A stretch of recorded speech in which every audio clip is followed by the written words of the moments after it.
우리 오늘 창세기 2장부터 공부할 차례입니다. 우리 창세기 2장을 다 찾으시기 바랍니다. 창세기 2장 1절부터 제가 읽으면서 여러분과 함께 공부하겠습니다.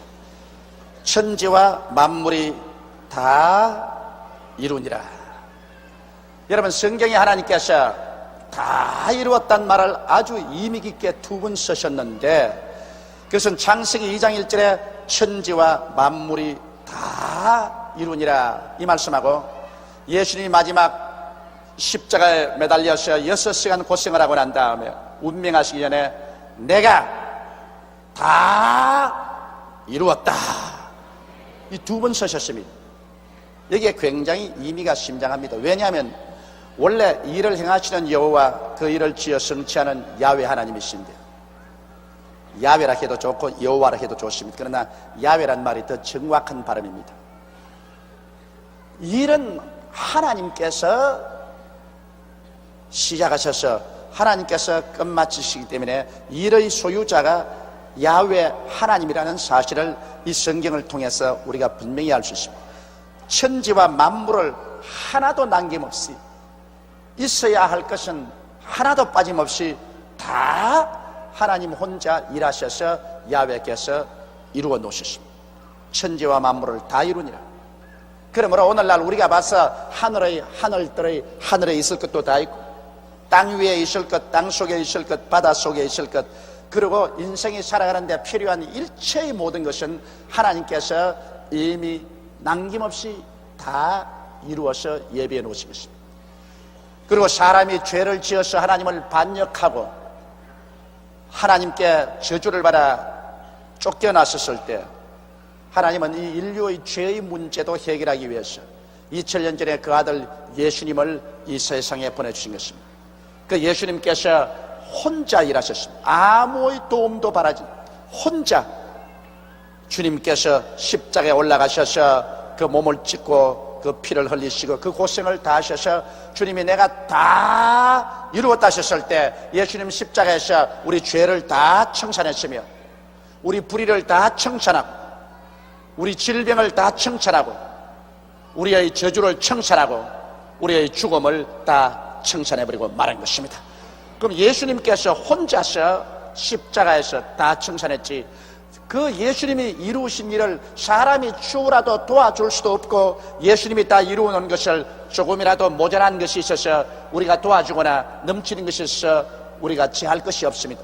예수님이 다 이루은 것은 완전히 다 이루은 것입니다. 그러므로 예수님께서는 창세기에 아버지의 뜻을 쫓아 천지와 만물을 다 이루시고, 또 육신으로 오셔서 예수님은 인간의 죄를 사하시기 위해서 십자가에 올라가셔 대속의 모든 일을 주님께서 다 이루신 것입니다. 그러므로 실제로 보면 이제는 우리는 다 이루어진 세계 속에 살고 있습니다. 하나님이 천지와 만물도 하나님이 이루시고, 그리고 인간의 죄를 대속하는 것도 하나님이 다 이루어 놓으셨습니다. 그러므로 하나님을 아는 백성은 이제 하나님을 아버지로 섬기고 하나님을 믿고 하나님을 따라가면 하나님이 다 이루신 것을 우리에게 누리게 해 주시는 것입니다. 하나님은 아무 이유와 목적 없이 천지와 만물을 짓지 않습니다. 하나님께서 천지와 만물을 다 지은 것 하나님의 백성들을 누리고 살라고 다 이루신 것입니다. 예수님이 십자가에 못 박여서 다 이루어 놓으신 것 목적 없이 다 이룬 건 아닙니다. 예수를 믿는 사람 값없이 죄를 용서 안 받고 구원받아 천국 가라고 다 이루어 놓은 것입니다. 그러므로 하나님은 우리 아버지로서, 하나님 우리 아버지께서 우리 위해서 다 이루어 놓았기 때문에 우리가 하나님을 아버지로 진실로 섬기고 하나님을 믿고 따라가면 하나님께서 성령으로 우리를 인도하여 주셔서 그 예비한 모든 것을 다 누리게 해주시는 것입니다. 고린도전서 2장 9절 이하에 보면 하나님께서 자기를 사랑하는 자를 위해서 예비해 놓은 모든 것을 눈으로 보지 못하고 귀로 듣지 못하고 마음으로도 깨닫지 못하였다 함과 같으니라. 그러나 하나님의 성령께서 이 모든 것을 우리에게 보이셨으니 하나님의 성령은 하나님의 깊은 것이라도 통달하시나니라고 말씀하고 있는 것입니다. 그렇기 때문에 우리가 하나님을 아버지로 섬기고 믿고 순종하고 따라가면 하나님의 성령께서 하나님이 다 이루어진 길로 이끌어 주십니다. 여러분, 한 사람 한 사람 이 세상에 태어날 때 하나님께서 원하지 않고 태어나게 한 사람 없고, 또 예수 믿고 들어온 사람은 더구나 하나님의 뜻을 쫓아 여러분 태어난 사람입니다. 예수 믿고 여러분 들어온 사람 중에 하나님이 원치 않은데 구원받은 사람 아무도 없어요. 하나님께서 말씀으로 여러분과 나를 낳으신 것입니다. 그러므로 우리 모든 사람을 위해서 주님은 하나도 남김없이 모든 것을 다 예비해 놓았습니다. 영적인 구원과 천국과 세계도 다 예비해 놓고, 이 세상의 물질도 천하 만물을 주님이 다 예비해 놓은 것입니다. 그렇기 때문에 성경에 하나님께서 담대하게 말씀하시기를 그 나라와 그 의를 먼저 구하라, 그리하면 이 모든 것을 너에게 더하시라고 말씀하신 것입니다. 우리가 하나님 아버지의 나라와 아버지의 의를 먼저 우리 삶 가운데 간절히 구하고 나가면 그 다음 모든 문제는 하나님께서 성령으로 예비한 곳으로 우리를 이끌어 주시겠다는 것입니다. 오직 문제가 우리 고집을 부리는 것입니다. 아까 그 자매님처럼 우리 교회는 예배 드릴 수 있도록 다 예배당을 예배해 놓고 온도도 조절하고 전기불도 켜놓고 목사도 와 있는데, 자기가 잘났다고 자꾸 일어나가지고 손 들고 일어나가지고서 안전하게도 안 앉고 반항하고 하니까 할 수 없이 쫓겨나가지 않습니까? 아담과 하와도 하나님께서 에덴 동산을 다 예비해 놓았는데, 하나님의 말씀을, 하나님을 섬기고 믿고 말씀에 순종했으면 그거 다 누렸겠는데, 하나님의 뜻을 반역하고 하나님을 배반하고 했기 때문에 하나님께 쫓겨나서 그와 그 자손이 마귀의 종이 되어 얼마나 처참한 삶을 살아왔습니다. 이러므로 성경에 보면 순종의 제사보라 낫다고 했기 때문에 하늘나라는 하나님이 다 이루어놓은 것을 믿고 순종하고 나가야 됩니다. 여러분과 나는 천지를 지으신 하나님, 절대적인 주권자요 권력자요 창조자인 이 하나님을 가슴속에 가득히 모시고 하나님을 의지하고 살아나가면 우리가 이 세상에 살 동안에 두려움이 없이 살아갈 수 있는 것입니다. 무엇을 먹을까, 무엇을 입을까, 무엇을 마실까, 이런 것으로 염려하지 말라. 이는 다 이방인들이 염려하는 것이요, 너희 천부께서는 이 모든 것이 너희에게 있어야 할 줄을 아시나니라. 그렇기 때문에 하나님께서는 아담과 하와를 지으시기 전에 천지와 만물을 다 이루어 놓으신 것입니다. 하나님이 예비하지 않은 것 아무것도 없어요.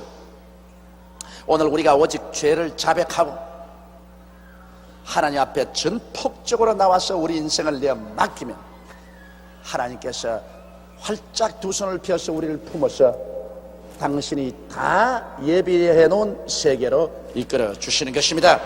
이것이 신앙입니다. 이것이 믿음입니다. 믿음이란 내 고집대로 사는 것이 믿음이 아닙니다. 내 뜻대로 행하는 것이 믿음이 아닙니다.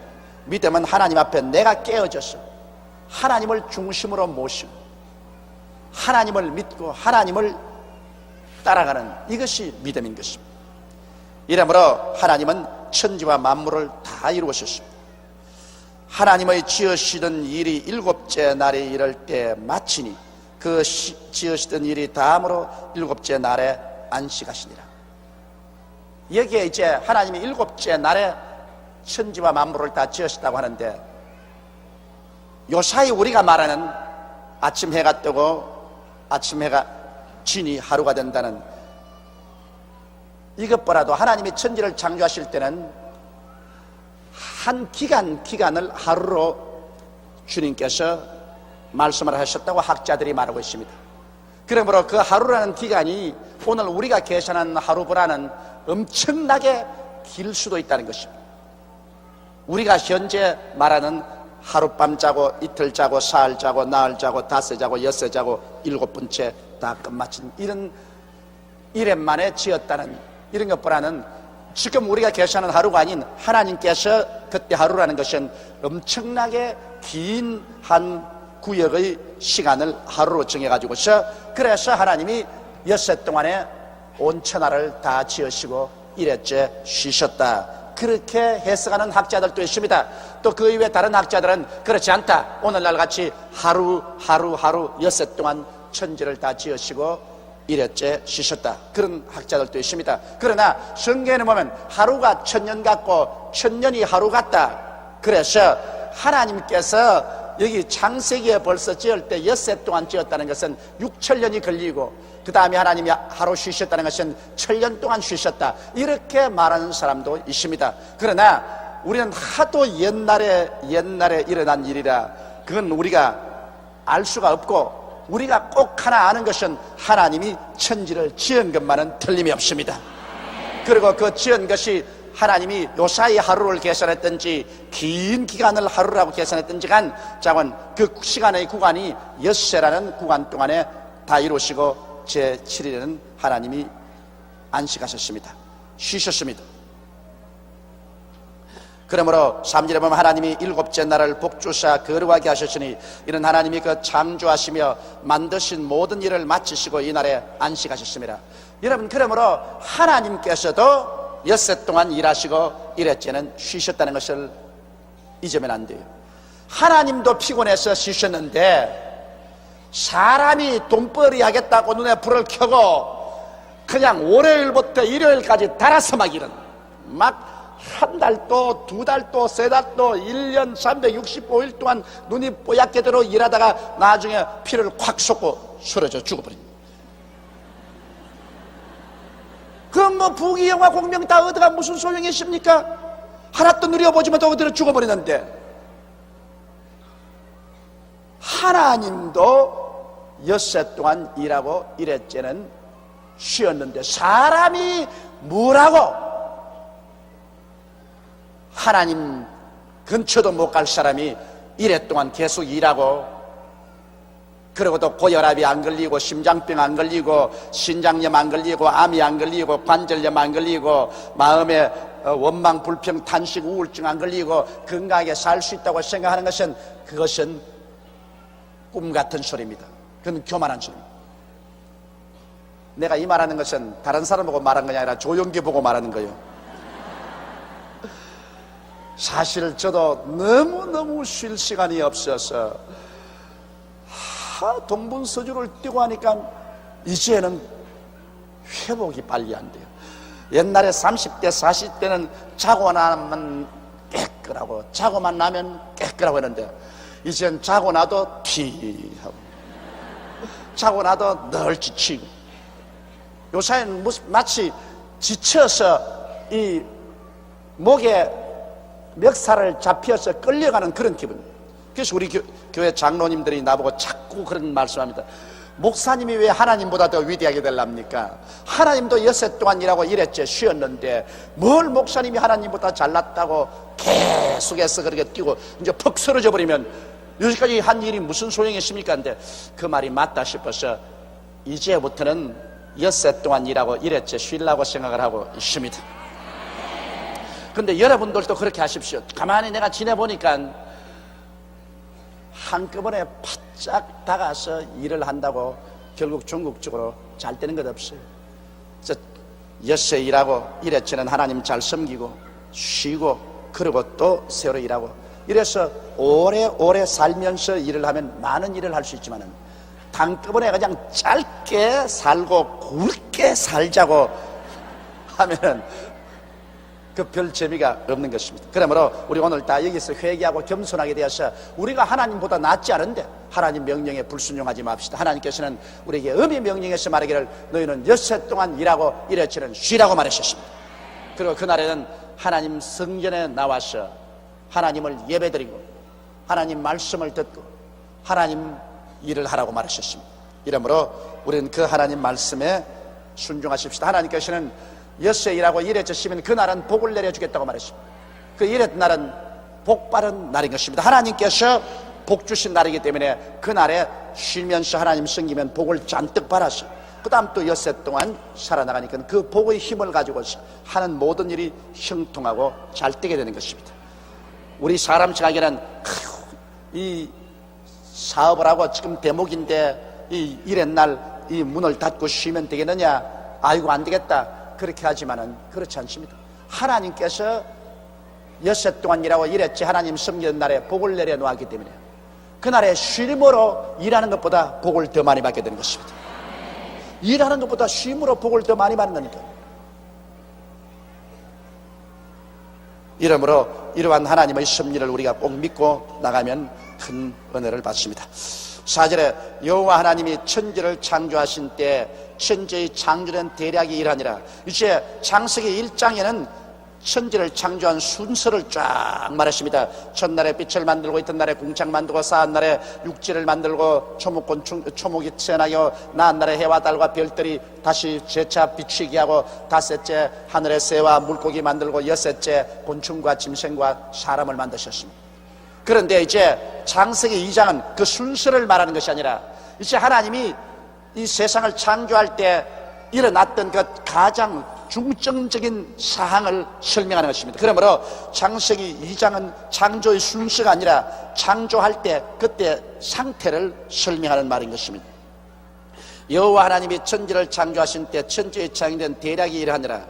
여호와 하나님이 땅에 비를 내리지 아니하셨고 경작할 사람도 없었으므로 들에는 초목이 아직 없었고 밭에는 채소가 나지 아니하였으며, 하나님께서 제일 처음 이 땅을 지으시고 물에서 땅이 나오게 하고 난 다음에 즉시로 초목이 확 나게 하지 않았다는 것입니다. 당분간 이 땅에는 아직까지도 초목이 없었다는 것입니다.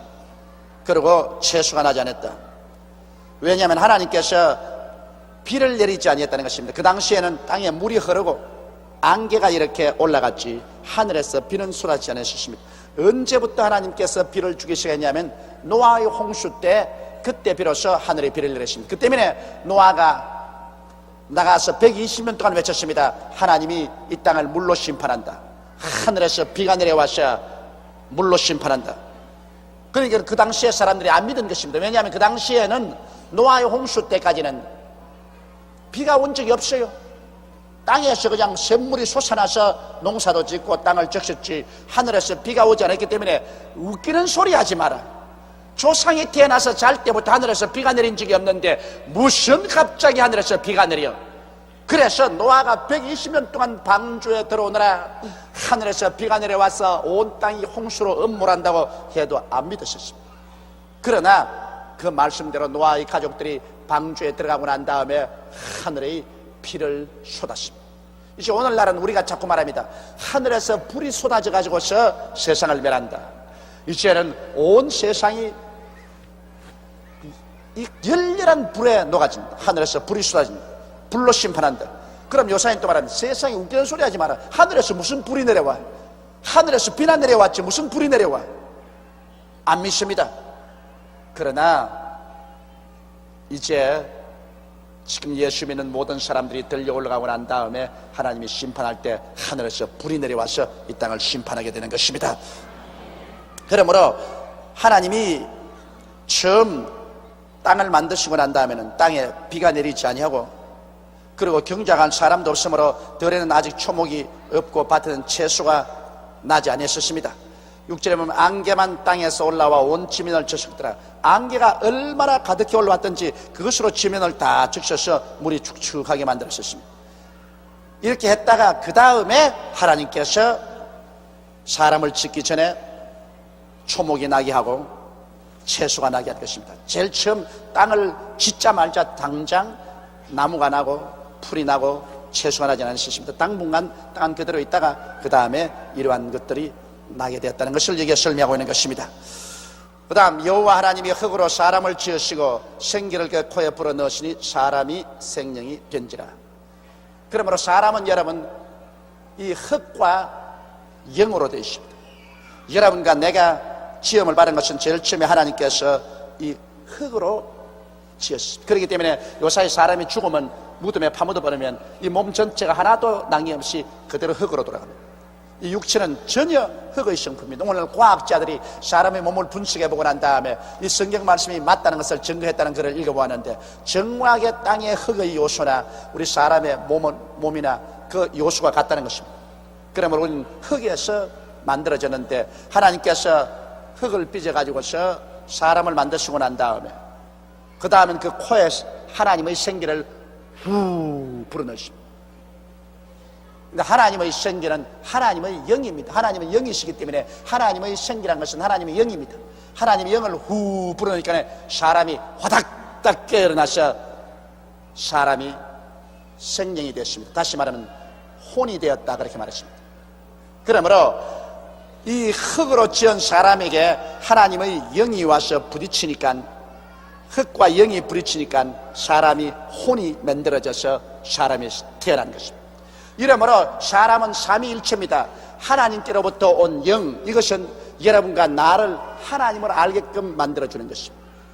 여러분과 내가 지금 하나님 눈으로 안 보았는데도 불구하고 하나님을 확실히 우리 속에서 알고, 그 하나님, 안 보이는 하나님께 예배를 드리고 기도하고 찬송하고, 그리고 그 하나님 말씀을 읽고 또 그 하나님께 앞에서 기뻐하는 것은, 그건 여러분의 영이 살아있기 때문에 그런 것입니다.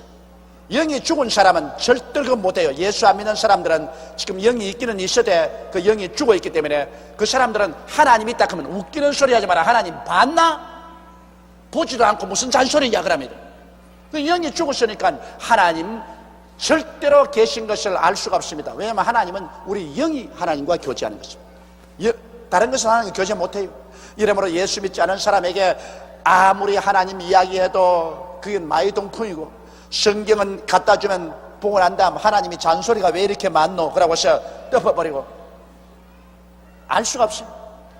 오직 회개하고 예수를 구주로 모셔드리면 그때 영이 살아나거든.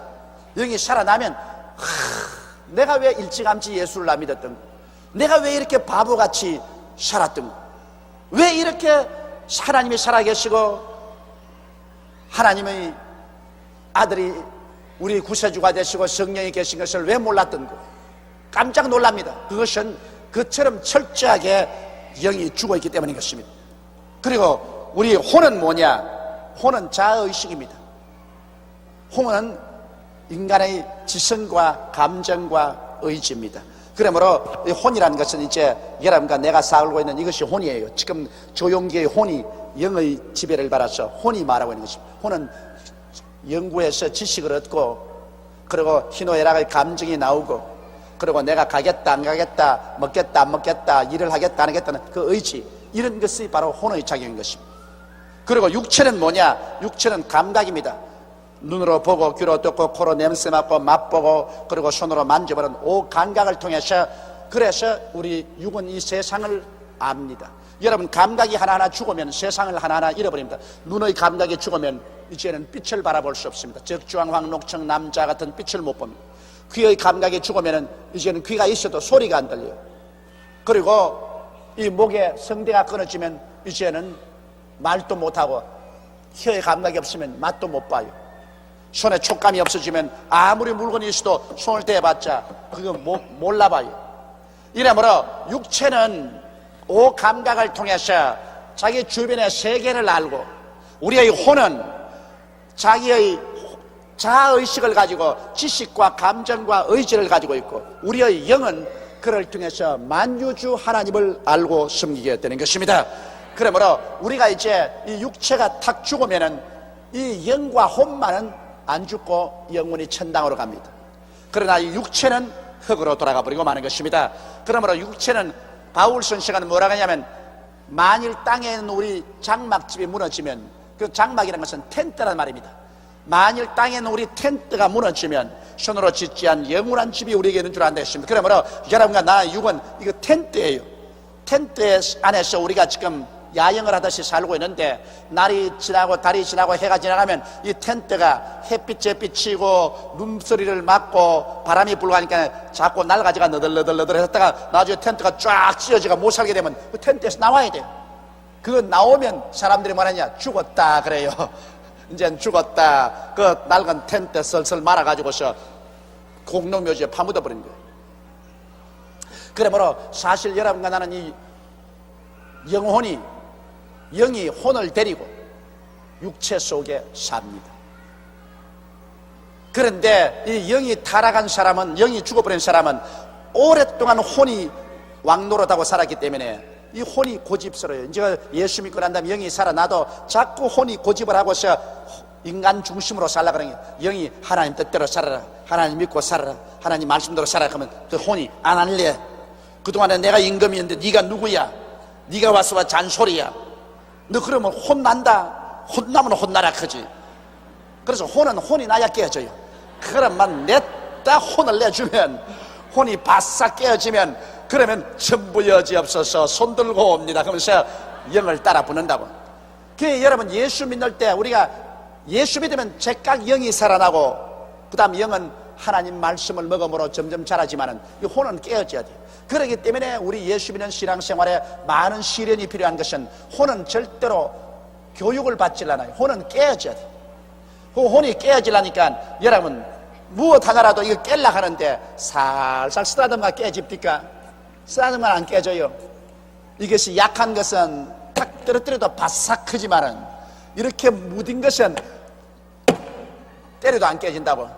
이래도 안 깨지면 이건 들고서 박살을 내야 돼. 박살을. 그러니 어떤 사람은 혼이 약해가지고서 하나님이 약간만 탁 때려도 바싹 깨져서 아유 주여. 그런데 어떤 것은 하나님이 여간 때려도 때리면 때려야지, 왜 내가 순종해요? 이렇게 혼이 강한 사람이 있습니다. 이런 사람은 하나님이 설라고 하실 때 손에 들고서 박살을 냅니다. 때립니다. 여간 아프지 않아요? 그걸 여러분 보십시오. 아브라함의 혼이 깨지는데 얼마 걸렸어요? 25년이 걸렸습니다. 75세 따라 나오기는 나왔지만 혼이 얼마나 강해가지고서 애굽으로 내려가지 마라 그러는데 왜 못 내려가요? 난 내려가요. 내려가서 마누라 시집 보내지 마라 했는데도 불구하고 왜 못 보내요? 내 배고픈데 마누라도 팔아먹어야지 뭐 내가 별 수 있나.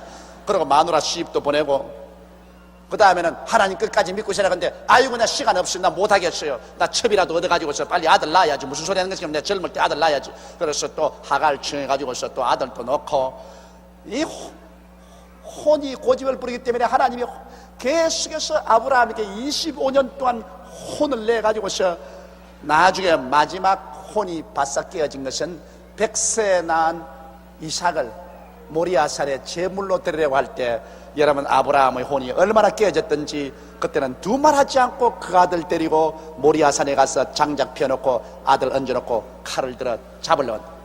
그거는 아브라함이 완전히 깨어졌다는 증거인 것입니다. 아브라함이 완전히 깨어졌는데 약 25년 걸렸어요. 이삭은 당장 깨어졌어. 이삭은 약해가지고서 바싹 깨어졌어요. 근데 이삭은 나이 어린데 벌써 모리아산에 데려가서 하나님께서 너를 제물로 드리려 한다. 그때 이삭은 그대로 바싹 깨졌습니다. 아버지 하나님이 원하시고 아버지가 원하시면 날 잡아 제물로 드리십시오. 그건 뭐 대만에 깨졌기 때문에 여러분, 이삭의 일생을 보십시오. 이삭이 제일 풍파 없는 일생을 보냈습니다. 그는 바싹 깨지고 그냥 영의 순종을 따라 살았기 때문에 아무 고생 없이 일평생을 하나님 축복주에 살았습니다. 그러나 제일 안 깨지려고 발버둥을 친 게 뭐냐? 야곱입니다. 야곱은 바로 인간 혼의 대표적인 인물입니다. 야곱 전체가 인간 혼이라고 볼 수 있습니다. 온갖 사기 다 치고 거짓말 잘하고 수단 방법 다 쓰고 꽤 다 부리고 이래가지고서 나중에 언제 깨졌느냐? 야뽕 나루토의 고향 땅 돌아오는데 뒤에는 외아저씨가 군대를 가지고 와서 너 다시 돌아오면 죽여버린다 그랬고, 그 다음에 앞에는 형이 400명의 군대를 가지고서 죽이겠다고 20년 동안 칼을 갈았다가 그냥 그 분을 내서 오지. 뒤로 갈 수 없고 앞으로도 나갈 수 없고 이제는 절단 났다.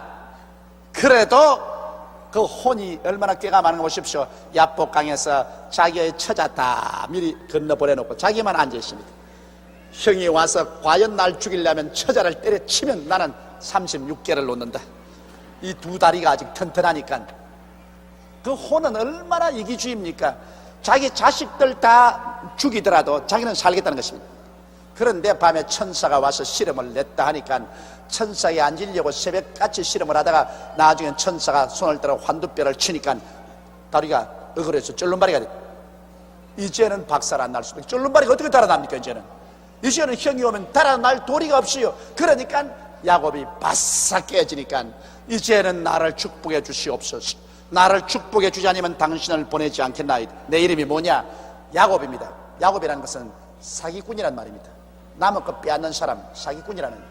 너 이름 바꿔와라. 이제 너는 야곱이 아니라 이스라엘이다. 하나님과 씨름해서 이긴 사람이다.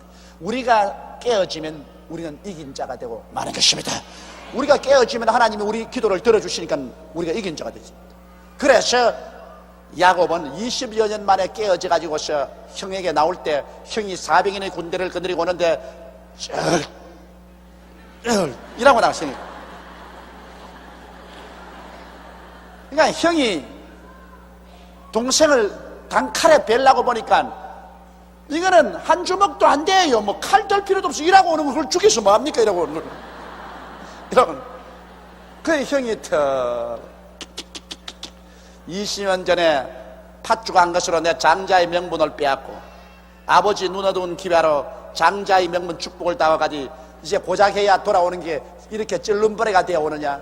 이거 죽이면 망했노, 이 벌레 같은 거. 그만 형이 와서 목을 얽싸고, 아, 이 자식아, 그래 날 배바라고 나가 이 꼬라지가 돼 들어오냐, 이 자식아. 죽이려고 하니까 넌 불쌍해서 못 죽이겠다. 그리고 엉엉 울고 오히려 동생을 보호해서 받아들이게 됩니다.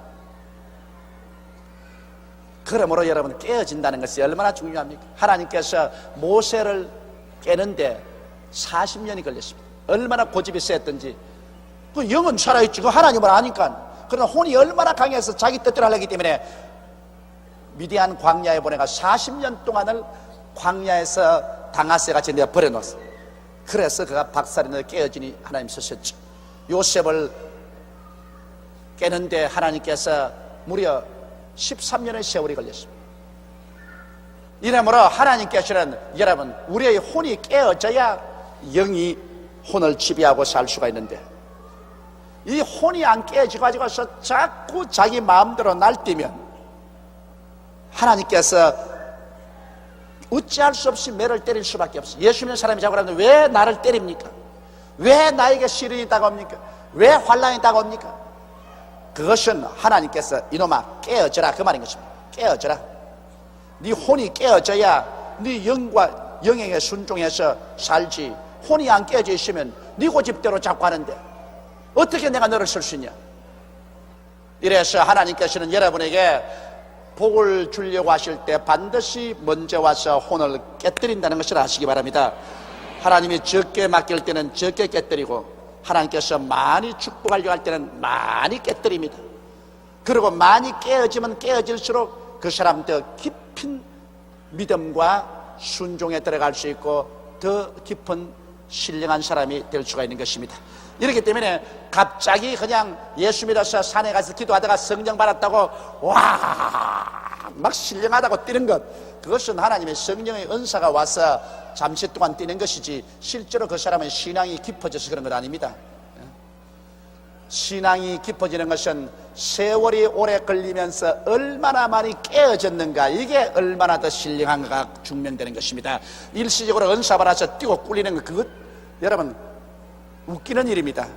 일시적으로 뛰고 꿀린 건 하나님께서 필요하니까 일시적으로 은사 줘서 쓰는 것이지 실제로 신앙이 깊은 것은 아닙니다. 신앙이 깊은 것은 세월이 오래 지나가면서 많이 깨어져 가지고서, 그래서 하나님 앞에 혼이 말랑말랑하게 되어 가지고서 그 발 앞에 엎드려 하나님의 성령이 우리 영으로 더불어서 식는 조금도 거부하지 않고 따라가는 이러한 사람이 될 때 이 사람 진짜로 신령한 사람이 되는 것입니다. 깨어지는 것, 이것보다 중요한 건 없습니다. 아담과 하와 이후로 인간에게 가장 큰 죄가 영이 죽자 말자 혼이 자기 뜻대로 사는 것입니다. 인본주의가 바로 혼입니다. 요사이 소위 말하는 인본주의, 인간 중심으로 사는 인본주의. 그런데 우리가 돌아와서는 인본주의가 깨어지고 신본주의로 돌아와야 되는 것입니다. 깨어져야 돼요. 그리고 육체는 죽여버려야 돼요. 육체는 이것은 다스리지 못해요. 육체의 정욕이라는 것은 이것은 이 수양과 도덕으로 안 돼요. 육체의 정욕은 죽여버려야 돼요. 그건 무조건 하고 죽여버려야 돼요. 그래서 혼이 깨어지고 육체의 정욕을 죽이고, 이렇게 하면 하나님께서 인간을 만드신 원래의 모습으로 돌아갑니다. 원래 하나님께서는 인간을 흙으로 지으시고 먼저 영을 불어넣거든요. 그래서 영이 하나님의 모습, 형상과 모형으로 우리 참 사람인 영이 그 다음 자의식인 혼을 가지고서 일어나서 육체 속에 살게 돼요. 그러므로 우리는 언제나 영으로 살아야지 혼으로 살면 안 됩니다. 또 육으로 살아도 안 돼요. 한 사람 속에 언제나 세 가지 음성이 들려옵니다. 영의 음성이 들려와요. 영의 음성이. 예를 들어 말하면 여기에 돈이 있다, 수입이 들어왔다, 영의 음성이 들려와요. 11조를 떼서 하나님께 드려라. 그 다음 혼의 음성이 들려와요. 왜? 내 건데 왜 줘? 왜? 이게 어떤 돈이라고? 안 돼. 육은 뭐라고 말합니까? 육은 다른 의미가 없어요. 아따 돈 생겼어, 먹자, 먹고 마시자. 언제나 세 가지 음성이 들려옵니다. 영에서 들려오는 음성과 혼에서 들려오는 음성과 그 다음 육의 음성이 들려오는 것입니다. 거기에서 우리가 선택을 해야 돼요. 우리가 신령할수록 영의 음성을 또 선택합니다. 그러나 신령 안 할수록 혼의 음성을 선택하고 난 다음 나중에 어려울 때 주여 도와줘서 건방진 소리 하지 마라. 또 혼날라고? 이 혼은 혼대로 하면은 하나님이 혼을 내시니까. 그 다음 육체의 음성이 있습니다. 육체는 이유가 없어요. 혼은 그래도 이유를 대지만 육체는 이유가 없어요. 육체는 배고프다, 목마르다, 뭐 춥다, 그 고함 치는 것밖에는 육체는 이유가 없어요. 그러므로 사람은 영과 혼과 육의 삼위일체로 되어 있는데 우리가 영이 언제나 다스려야 됩니다. 그러므로 영이 다스리기 위해서는 우리가 늘 영에 힘을 줘야 돼요. 하나님 말씀을 먹는 것은 영이 강해지는 것입니다. 그리고 우리가 성령으로 충만한 건 영이 강해져.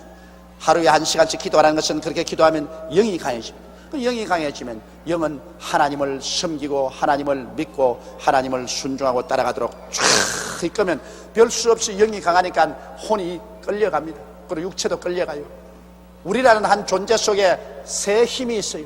그 중에 영의 힘이 강하면 혼과 육을 끌고 갑니다. 그러나 영의 힘이 약해지면 그만 혼이 일어나서 혼이 영과 육체를 끌고 가기도 하고, 어떤 것은 육이 강해가지고서 영도 혼도 그냥 육체로, 동물적으로 육체로만 끌려갈 때가 있는 것입니다.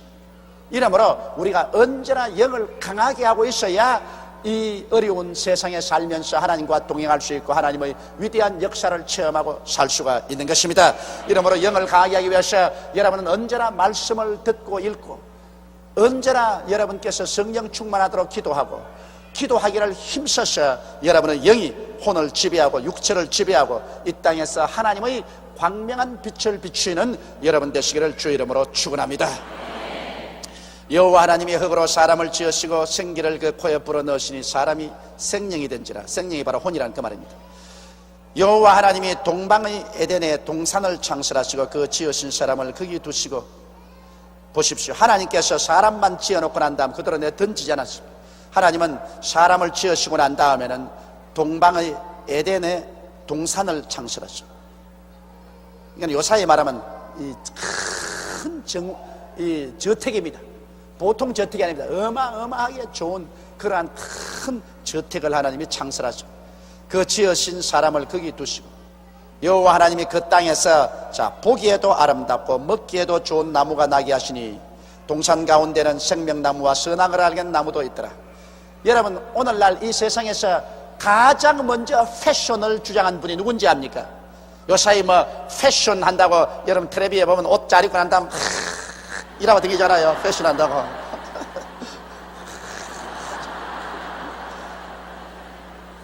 그 패션이 반드시 나쁜 게 아니면, 나는 옛날에 그 패션을 굉장히 나쁘게 욕을 했습니다. 그래가지고서 처음 제가 불광동에서 개척했을 때 그때 여대생들이 그때는 이 좁은 통치마를 입었어요. 그때 유행이. 그래가지고서 이 버스 같은 데 타려면 이 통치마가 좁기 때문에 옆으로 이렇게 기어 올라가야 돼요. 그렇다고 내가 막 호통을 쳤습니다. 편안하게 헐렁헐렁한 치마를 입지 무슨 그 통치마를 좁게 입고 난 다음 그렇게 되겠냐. 필요 없는 거라고 내가 고함을 쳤는데 이제 생각하니까 무시하기가 짝이 없었어. 왜냐하면 패션은 하나님이 만들었었어. 에덴 동산에서. 왜? 먹으면 똥 될 것 뭘 아름답게 만들어. 그런 사람이 있거든요. 그런데 여기에 먹기에 좋고 보기에도 좋은, 그 땅에 보기에 아름답고 먹기에 좋은 나무가 나게 되십니다. 그러면 보기에 좋은 건 패션 아니에요. 그냥 천을 가지고 옷을 만들거들랑 아주 보기에 좋게 만들어. 보기에 좋게. 집을 짓더라도 아주 패션 스타일로 보기에 좋게. 옷을 입더라도 보기에 좋게. 그리고 무슨 이 꽃 꽂는 것도 보기에 좋게. 그리고 집에 들어가서 벽에다가 사진도 붙이고 탁 데코레 지창하는 보기에 좋게. 이 패션은 바로 아름다움이라는 것은 하나님이 만든 겁니다, 여러분. 아름다움을 무시하면 안 됩니다. 무엇인지 까짓건 뭐 마음대로 하면 되지, 뭐 아름다움이다 무슨 필요 없는, 그거는 아닙니다. 하나님은 굉장히 예민하십니다. 하나님은 기왕 만들 바에는 같은 재료 같으면 보기에 좋게 만들어요. 그 다음에는 자, 먹기에도 좋다. 음식도 여러분 그렇지 않습니까? 까짓건 막 손으로 막 버물려가 막 입에 넣으면 뭐 화장실에다 갈 것인데 무슨 아무렇게나 만들지 뭐. 그러나 하나님은 그렇잖아요. 하나님은 먹기에 좋은, 아주 볼 때 먹기에도 눈으로도 먹고 냄새로도 먹고 그리고 맛으로도 먹고, 맛이 있어야 돼요. 먹기에도 좋으니까. 맛없는 것 왜 먹어요? 그래서 내가 우리 애들 보고 꼭 내가 늘 말한다. 너희들 장가 갈 때 물론 인물도 보지만은, 그러나 인물보다 더 중요한 것은 음식 솜씨 봐라. 그건 왜냐? 남자의 애정은 위장에서 나온다. 인물은 하루 이틀 보다가 한 6달, 한 1년쯤 지나가면 뭐 잘나도 덤덤, 못나도 덤덤인데, 음식은 잘못하면 박살난다. 음식은 잘못하면 그건 매일 하루 삼시세끼 먹어야 되는데 그만 아무 맛도 없이 만들어 가지고서 언제나 저간 먹고 배고프면 먹어라, 뭐 먹기 싫으면 그만 둬라 하면 애정이고 뭐고 다 날아가 버린다. 그러나 오래 사는 데는 부인이 아주 솜씨가 좋아가지고서 음식을 착착 아침, 점심, 저녁으로 입에 감칠맛이 나도록 만들어 놓으면 막 뱃속에서 애정이 넘쳐난대, 애정이. 그래서 내 애들 보고 이거는 아버지 경험이다. 그러니까 절대로 인물만 좋은 부인을 하지 말고 데이트를 해보면서 음식지가 먹지 말고 그 집에 가라. 이제 가가 직접 음식을 만들어 달라 그래라. 나는 원래부터 사서 먹는 음식이 좋지 않고 우리 집에서 늘 만들어 먹었기 때문에 나는 당신이 좀 음식을 직접 만들어 줘야 데이트도 올바르게 되겠다. 그래서 자꾸 음식 만들어 달라 그래. 그 막 먹어보고 맛이 없거들랑 아야 돌아서라. 그건 끝장났. 그러나 맛이 있거들랑 붙잡아라. 여러분, 그건 내 정말입니다. 나도 남자니까요. 남편이 집에 일찌감치 돌아오게 하려거든 음식을 잘하십시오. 아주 음식을 맛있게 해놓, 솜씨가 좋으면요 남편 바깥에 가서 음식 안 먹습니다. 어찌하도 그 음식 생각이 나기 때문에 온갖 변명을 다 하고도 집에 들어와요. 그러나 집에서 음식이 맛이 없으면 온갖 변명을 다 하고도 바깥에서 먹어요. 그 음식을 잘 만드는 거 참 좋습니다. 나도 옛날에 신방 한참 다닐 때 보니까 우리 어느 성도들 집에 가면 그렇게 김치와 된장이 마실 수가 없어. 그거 한 번 먹고 나면 일주일 내내 그 집 생각만 나요. 그 집 생각. 기도할 때도 그 집 김치하고 된장이 자꾸 생각나요. 그 자꾸 축복을 해요. 근데 어떤 집에 가면 아이고 맛이 없는데 죽겠어. 모처럼 목사님 왔다면서 막 김치하고 된장하고 내놨는데 김치도 도저히 못 먹겠고 된장도 못 먹겠고, 그러나 맛이 없다면 실례되겠고 죽을 고생하라고 먹고 난 다음에 그 다음에는 꿈에 또 오락할까 싶으면 겁이 나가지고 그냥 돌았어.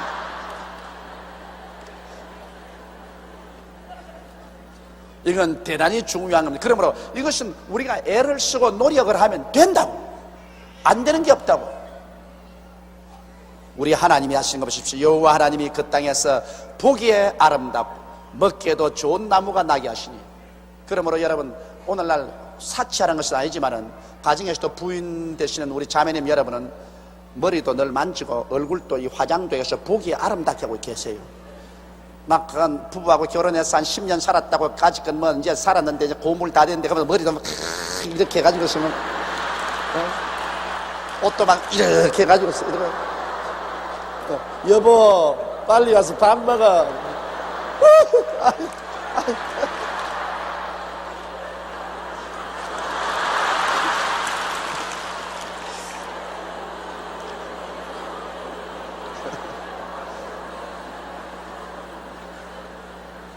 그게 아름답게 해요.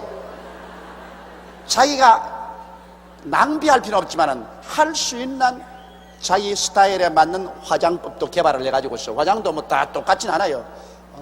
자기 얼굴의 색깔과 몸에 맞는 스타일을 개발해가지고 사람이 볼 때, 딱 볼 때, 야, 참 산뜻하다. 옷도 자기가 아주 좀, 아무리 옷을 얻다 산뜻하게. 부인만 그러면 남편도 그래야 돼요. 남자로 했으면 언제나 뭐, 그냥 다 떨어진 거지 같은 거 걸치고 댕기라는 법은 없으니까. 예? 남편도, 부인하고 자식들 다 있는데, 딱, 언제나 이 몸가짐을 단정하게 하고 하면, 그것이 얼마나 큰 교훈이 됩니까? 이게 하나님께서 좋아하는 것입니다. 여러분, 우리 무조건 하나님은 여러분의 생활과 환경에 무조건하고 무관심하다고 생각하면 안 돼요. 하나님은 그 땅에서 보기에 아름답고 먹기에도 좋은 나무가 나게 하시니, 그래서 나는 이 말씀을 깨닫고 난 다음에 하하, 패션은 하나님이 처음 시작하셨구나. 그러면 이제는 옷 패션, 구두 패션, 양말 패션, 이런 패션들을 하도록 해야 되겠구나. 그걸 제가 느꼈습니다. 느끼고 그 다음부터 제가 패션에 맞는 옷을 입어도 마음에 양심이 갇히게 안 돼요. 패션에 맞는 옷을 입고 하나님 한번 보세요. 우리 하나님은 참 멋있는 하나님이십니다. 그런데 하나님께서 동산 가운데는 생명나무와 선악을 알게 하는 나무도 있더라. 이 생명나무라는 것은 우리 주 예수 그리스도를 상징하는 나무입니다. 이 생명나무를 먹으면은 하나님의 생명을 받게 되어서 영원히 영도 육도 죽지 않고 살게 되는 이런 생명나무가 있고, 또 선악을 알게 하는 나무, 이 선악을 알게 하는 나무는 이 좋다 나쁘다는 것을 판단하는 것인데요, 여러분, 사람이 좋다 나쁘다는 것을 판단하면 안 돼요. 실제는 하나님 한 분만이 좋고 나쁘다는 것을 판단하고, 우리는 그저 하나님 믿고만 살았으면 참 좋은데, 이 사람이 선악을 판단하면 그때부터 분쟁이 생깁니다. 왜 그러냐?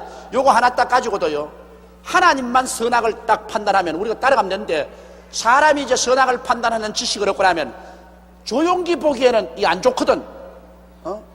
그런데 여러분 보기에는 좋거든. 그러면 가지고서 나는 좋다, 너는 안 좋다. 그러니까 싸움이 생겨요. 선악을 판단하는 것 때문에 싸움이 생깁니다. 이제 앞으로 대통령 선거가 오면 가정마다 토론이 굉장히 많이 일어날 것입니다. 가장은 나는 이 사람을 대통령으로 좋다, 부인은 나는 그 사람 싫다.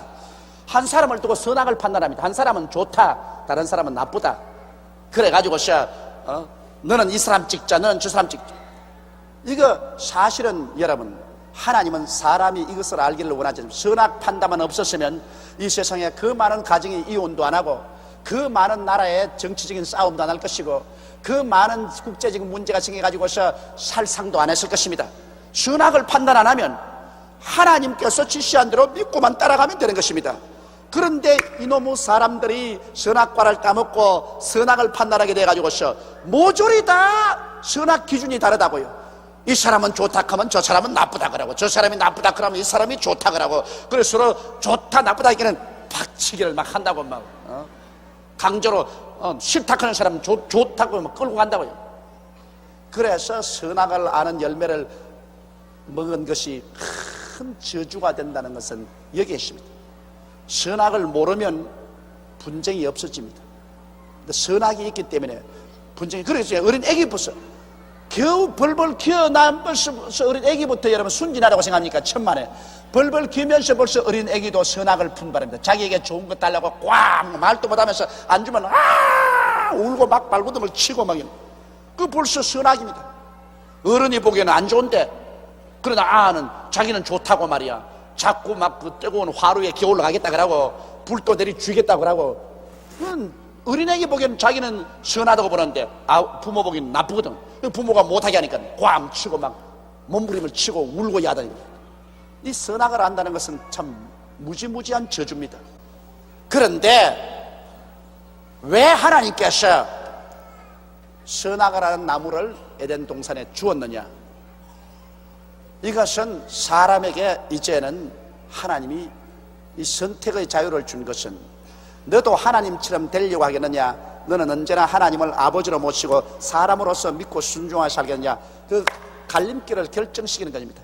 왜 하나님은 사람을 갖다가 꼭두가시로 만들지 아니하고 사람을 선택의 자유를 주어서 사람이 자원해서 하나님을 하나님으로 섬기고 하나님을 따르게 하는 것이기 때문에, 그러므로 너희가 자원해서 하나님을 절대로 승리했냐, 그렇지 않으면 너도 하나님처럼 되겠다고 반역을 하겠는가, 그 선택을 주님께서 하게 한 것입니다. 이거 하나님은 참 이 의미에서는 대단히 좋은 의미로 그렇게 하신 것입니다. 하나님이 강제로 그냥 사람을 꼭두각시로 만들어 버리면 요사이 로봇가 되어버렸지. 인간은 자유의지가 없습니다.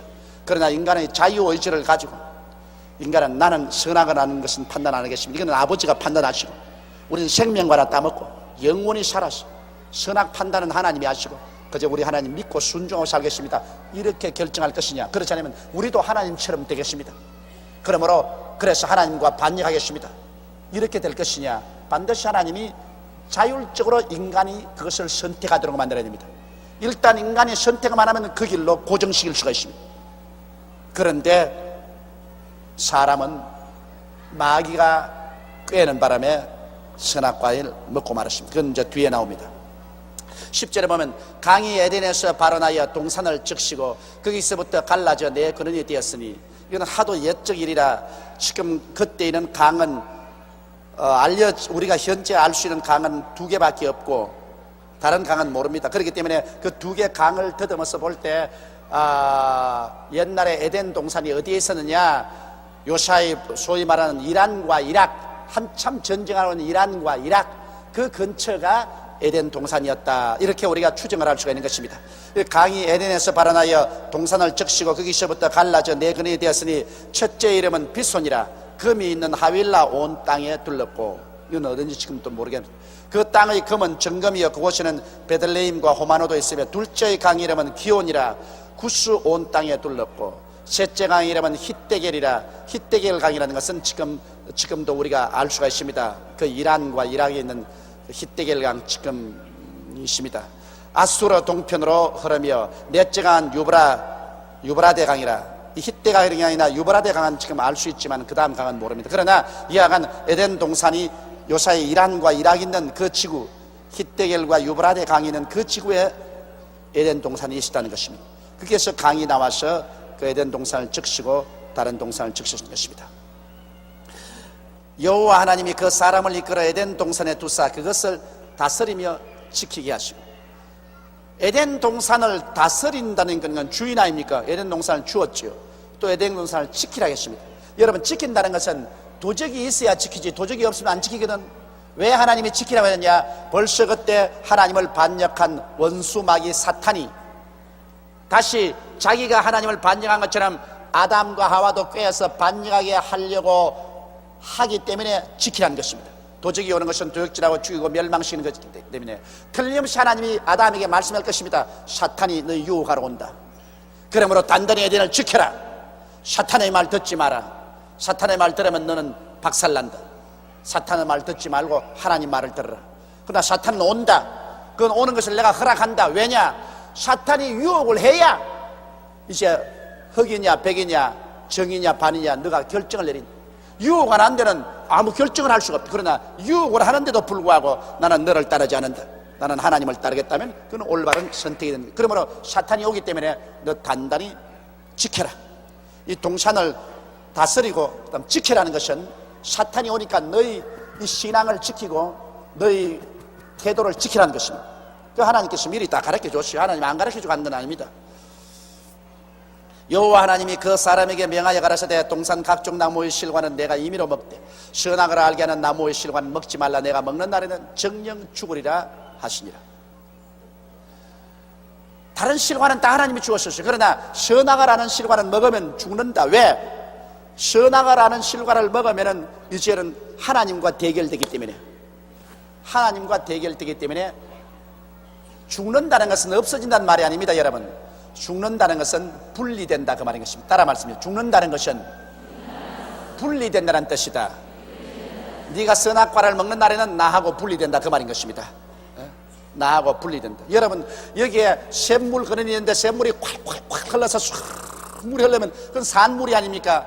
그런데 그 샘물을 길을 이렇게 돌려버리고 여기 옹당으로 떼놓으면 거기는 물은 어떤 물입니까? 산 물입니까? 죽은 물입니까? 죽은 물입니다. 그러므로 죽은 물이니까는 거기에 그냥 더러운 벌레들이 생겨나고, 그 다음에는 모기들이 유충을 해가지고서 모기벌레가 가득하고 완전히 썩은 물이 됩니다. 물은 물인데 썩어버려요. 그와 같이 우리가 하나님께 연결되어 있으면 모든 하나님의 선하신 생명이 넘치는데, 그만 선악을 하는 실과를 먹고 우리도 하나님 앞에서 선악을 알게 됩니다. 그럼 하나님이 좋다, 그럼 우리 사람은 안 좋다, 그럼 하나님하고 우리하고 성장하게 됐어요. 말이 어떻게 하나님과 우리하고 서로 대면을 해서 좋다 하지 않다고 성장을 하게 됐어요. 그건 할 수 없이 하나님께 쫓겨납니다. 그건 죽는다 말이 그 말입니다. 하나님의 생명에서 끊겨나니까. 끊겨지니까 그 다음부터 그 영 속에서는 온갖 더럽고 부패한 것이 가득 차게 되는 것입니다. 오늘날 인류 세계에서 이렇게 죄악에 관여하고 더러운 것은 하나님의 생명 근원에서 끊어졌기 때문인 것입니다. 선악을 아는 나무를 먹음으로 그렇게 된 것입니다. 그러므로 오늘날에도 여러분, 우리가 자꾸 깨어지면 어떤 일이 생기느냐? 선악을 판단하지 않게 됩니다. 좋다 하지 않다는 선악을 판단하지 않고 무조건 하고 아버지 뜻대로 하시옵소서. 아버지 믿습니다. 사람 보기에는 좋지 않은 것 같은데 하나님 보시기에는 성경에 좋다면 아버지 뜻대로 따라합니다. 그럼 신앙이 깊어지면 깊어질수록 선악을 구별하지 않게 됩니다. 그저 믿고 순종해 나갑니다. 그러나 신앙이 약하면 약할수록 왜 이래요? 왜 이래요? 왜 저래요? 왜 저래요? 자꾸 인냉 걸고 달라듭니다. 이거는 신앙이 약해서 그래요. 신앙이 깊어지면 그런 것 없어요. 좋든 하지 않든 손해가 나든 이익이 되든 하나님 말씀이면 따라갑니다. 무조건 하고. 그러면 다른 사람은 미쳤다, 미쳤어, 저거 보통 미쳤잖아, 계산을 해봐라, 네게 얼마나 손해가 있는지. 그래도 선악 판단 안 합니다. 예수를 진실로 믿는 사람은 하나님 말씀 그대로 따라가지 그 위에 선악을 판단하지 않습니다. 그러나 하나님을 믿지 않은 사람일수록 예리하게 선악을 판단합니다. 선악을 판단하니까 늘 싸우지. 그 예수 믿고 난 다음에 화목된다는 이유가 예수 믿으면 선악 판단보다도 사랑이 앞서는 것입니다. 사랑으로 헛한 허물을 덮고, 좋다 하지 않다 선악 따지지 말고 사랑으로 합쳐서 하나님 따라가지. 그러니까 화합이 될 수 있는데 끝까지 자기 기준에서 선악을 따지면 절대로 화합되지 않습니다. 자, 18절에 여호와 하나님이 가라사대 사람의 독취하는 것이 좋지 못하니 내가 그를 위하여 돕는 배필을 지으리라 하시더라. 여기에서 하나님께서는 독신주의자를 별로 좋아 안 하신 것 같아. 하나님이 가라사대 사람이 독취하는 것이 좋지 못하니, 혼자 있는 것 좋지 못하다. 그 혼자 있는 것이 왜 좋지 못하냐? 혼자 있으면 외로워지고, 외로워지면 그 다음에는 고집이 세어지고, 고집이 세어지면 다른 사람들하고 타협을 해서 잘 살아갈 수가 없어. 둘이가 있으면 서로 고집이 부딪혀서 깨어지는데 혼자 있으면 고집이 세어져요. 여호와 하나님이 가라사대 사람의 독취하는 것이 좋지 못하니 내가 그를 위하여 돕는 배필을 지으리라. 여기 사람이라는 것은 남자를 말합니다. 돕는 배필은 바로 여자를 말합니다. 그래서 남자가 여자보다 먼저 지음을 받은 것입니다. 여호와 하나님이 흙으로 각종 들짐승과 공중의 각종 새를 지으시고 아담이 어떻게 이름을 짓나 보시려고 그것들을 그에게로 이끌어 이르시니 아담이 각 생물을 일컫는 바가 곧 그 이름이라. 여기에 동물들은 여러분 하나님께서 그냥 손으로 지었지 생기를 안 불어넣으신다. 그렇기 때문에 동물은 영혼이 없습니다. 동물은 육혼이 있습니다. 육혼, 그 육의 본능대로 살아가는 육혼은 있지만은 영혼은 없습니다. 육혼은 그저 육이 죽으면 사라져버려요. 그렇기 때문에 하나님께서 동물은 우리 양식으로 준 이유가 거기입니다. 영혼이 없기 때문에, 그 육체가 그저 죽으면 없어져 버리기 때문에. 그러므로 동물은 하나님께서 양식으로 우리에게 주어서 이런 채소처럼 먹게 한 이유가 거기에 있는 것입니다. 사람은 죽이면 벌을 받는 것은, 사람은 죽어도 그 영혼이 살기 때문에 이것은 하나님 앞에 심판을 받는 것입니다. 그래서 하나님께서 각종 짐승과 각종 새를 지어서 아담에게 그랬더니 아담 이름을 착착착. 그 타락하기 전에 여러분 인간의 지성이란 거의 하나님의 지성에 갇혀봤습니다. 요사이 컴퓨터도 감당하지 못할 만한 머리를 가지고 있어요. 짐승들 그 많은 짐승을 쫙 뜨는데 그건 말이지 수첩에 적지도 않고 너는 여우다, 너는 토끼다, 너는 개다, 너는 새다, 너는 독수리다, 너는 병아리다, 막 이름을 그대로 착착착 지식주의. 아담이 이름을 주니까 그 이름대로 모든 짐승이 되었습니다. 그러므로 여기에 보면 우리가 타락하기 전에 아담과 하와의 그 지성이라는 것은 이루 형언할 수 없는 지성이었다. 오늘 타락한 인간의 지성도 놀랄만한데 타락하기 전에 인간의 지성이란 이루 형언할 수 없었다. 그렇기 때문에 우리가 회개하고 예수를 믿고 나오면 그 다음 그 타락한 그 저주가 떠나가면 머리가 맑아집니다. 머리가 맑아집니다. 그래서 성경에 말하기를 나를 믿는 백성은 머리가 되고 꼬리가 되지 않고 위에 있고 아래 내려가지 않고 남에게 구워줄 자도 구지 않는 것은 예수를 믿으면 여러분 그 지성이 저주받은 지성이 다시 회복이 되기 시작하기 때문에 탁월하게 개발됩니다. 결국 오늘 역사를 볼 때 예수를 먼저 믿은 나라가 다 선진국이 되고 문명국이 됐습니다. 이래서 우리 한국도 오늘날 1천만의 사람들이 예수를 믿고 그 하나님의 은혜로 저주에서 해방을 얻고 옛 그 새로운 피조물이 되므로 우리 한국도 앞으로 얼마 있지 않아야 굉장한 기술 문명, 과학 문명, 첨단 문명이 한국에서 꽃피게 될 줄 확신합니다. 이것은 머리가 맑아집니다. 머리가 맑아집니다. 그건 다른 사람보다 앞설 수 있는 것입니다. 그리고 또 여기 놀라운 것은 아담이 이름을 주므로 그 동물의 성격을 형성했습니다. 아담이 너는 호랑이다. 그는 호랑이 성격이 주어졌어요. 너는 사자다. 사자의 성격이 주어졌어요. 너는 토끼다. 토끼의 성격. 너는 노루다. 노루의 성격이 주어졌습니다. 이름이 그 존재의 성격을 형성한다는 것 대단히 중요한 일입니다. 이러므로 사람이 여러분 그 운명이 달라질 때 하나님께서 이름을 바꾸었습니다. 아브라함을 아브라함으로, 세라를 사라로, 야곱을 이스라엘로, 그리고 그걸 누구냐? 베드로 옛 이름이 뭡니까? 시몬을 베드로로, 사울을 바울로. 운명이 달라질 때 그 이름도 바꾸었습니다. 이러므로 이름이라는 것은 그 사람의 성격 규정에 굉장히 중요하다는 것을 알아야 됩니다.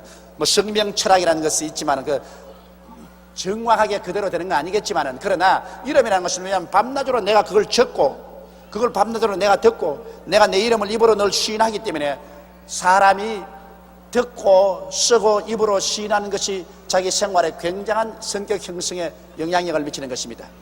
여러분 그 이름 아주 더러운 이름이 있거든요. 개똥입니다.